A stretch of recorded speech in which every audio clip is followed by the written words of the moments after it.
Assalamualaikum warahmatullahi wabarakatuh. Kali ini saya Fahmi Idris dari kelas Sistem Informasi B. Saya akan menerangkan ulang materi dari mata kuliah akuntansi dasar. Kali ini di materi akuntansi perusahaan dagang. Definisi perusahaan dagang: perusahaan yang membeli barang untuk tujuan menjual kembali tanpa mengubah bentuk atau sifat barang secara berarti. Karakteristik perusahaan dagang: 1. Memperoleh laba dengan menjual barang dagang yang melebihi harga pokok penjualan dan biaya penjualan, sehingga sumber pendapatan utama perusahaan dagang adalah pendapatan penjualan. Membeli barang untuk tujuan menjual kembali tanpa mengubah bentuk atau sifat barang secara berarti. 3. Barang dagang berupa barang konsumsi atau barang produksi atau bahan baku produksi. Karakteristik perusahaan dagang: kegiatan perusahaan ini terutama adalah membeli dan menjual barang berwujud fisik dengan spesifikasi berat, volume, dan ukuran fisik lainnya yang jelas. 5. Adanya barang dagang yang menimbulkan pos beban operasi yang disebut harga pokok penjualan. Biasanya bahan ini berupa porsi yang cukup besar dibandingkan dengan seluruh beban yang terjadi. Karakteristik perusahaan dagang: 6. Siklus perusahaan dagang. Perusahaan dagang menerima kas, membeli persediaan, barang diterima, persediaan barang dagang, menjual kembali barang yang sudah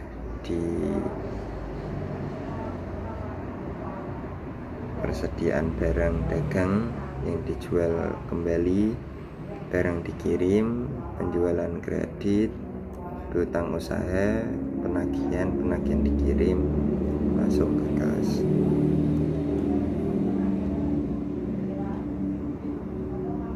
Perbedaan perusahaan dagang dengan perusahaan jasa. Kegiatan utama perusahaan dagang membeli dan menjual barang dari pemasok. Perusahaan jasa memberikan jasa daripada pengguna jasa. Memiliki persediaan barang, sedangkan perusahaan jasa tidak memiliki persediaan barang. Penentuan harga barang. Perusahaan barang dagang relatif, perusahaan jasa tidak perlu menentukan harga pokok barang. Rekening perusahaan dagang: pembelian, retur pembelian, potongan pembelian, beban akun pembelian, pada penjualan, retur penjualan, potongan penjualan, beban angkut penjualan.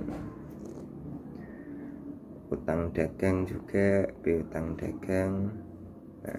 Kali ini kita akan menerangkan tentang pencatatan transaksi ke buku jurnal umum dari perusahaan dagang.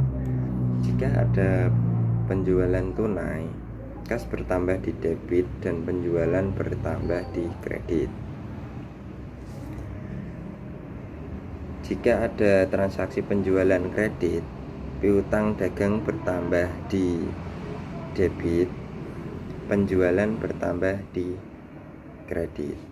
Jika ada potongan penjualan, kas bertambah di debit, potongan penjualan bertambah di debit, piutang dagang bertambah di kredit. Jika ada retur penjualan kredit, retur penjualan bertambah di debit, piutang dagang berkurang di kredit. Jika ada retur penjualan secara tunai, retur penjualan bertambah di sisi debit, kas berkurang di sisi kredit. Jika ada pembelian tunai, pembelian bertambah di debit, kas berkurang di kredit. Jika ada pembelian kredit, pembelian bertambah di debit, utang dagang bertambah di kredit. Jika ada potongan pembelian, utang dagang bertambah di sisi mana? Si debit, potongan pembelian berkurang di sisi potongan pembelian bertambah di kredit, kas berkurang di kredit. Jika ada transaksi retur pembelian secara kredit, retur pembelian secara kredit, gimana ini ya? Utang dagang berkurang di debit, retur pembelian berarti bertambah di kredit. Jika ada transaksi retur pembelian secara tunai, kas bertambah di sisi debit, retur pembelian bertambah di sisi kredit. Jika ada beban angkut pembelian secara tunai, pembelian bertambah di debit, utang angkut pembelian di debit, utang dagang bertambah di kredit. Mencatat transaksi ke buku jurnal pelunasan utang dagang. Utang dagang berkurang di debit, kas berkurang di sisi kredit.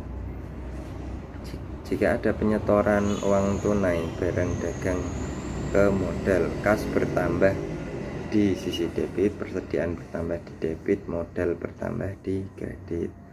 Pengambilan barang untuk kepentingan pribadi, prive bertambah di sisi debit, persediaannya berkurang di sisi kredit. Ada beberapa pedoman yang harus diikuti, jadi tidak selalu kesimpulannya gini, mencatat di sisi debit belum tentu merupakan penambahan, pencatatan di sisi kredit belum tentu pengurangan. Pencatatan di sisi debit rekening disebut pendebitan, pencatatan di sisi kredit disebut pengkreditan. Berikut adalah pedoman akun. Nomor 1, harta saldo normal di debit jika bertambah di debit, jika pengurangan di sisi kredit. Nomor 2, utang saldo normalnya utang, kredit, penambahannya di kredit, pengurangannya di debit. Modal saldo normalnya kredit, penambahannya di kredit, pengurangannya di debit. 4, pendapatan saldo normal kredit bertambah di kredit, pengurang di debit. Beban biaya saldo normal di kredit, 5, beban atau biaya saldo normalnya di debit, penambahan di debit, pengurangan di kredit. Jika ada prive bertambah di debit, saldo normalnya debit, jika berkurang masuknya ke kredit. Perkiraan atau rekening real permanen.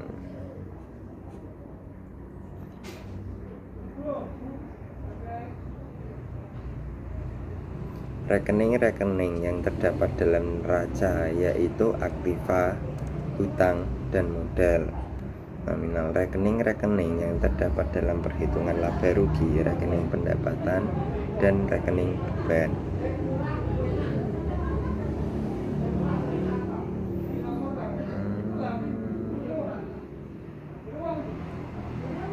bagian rekening.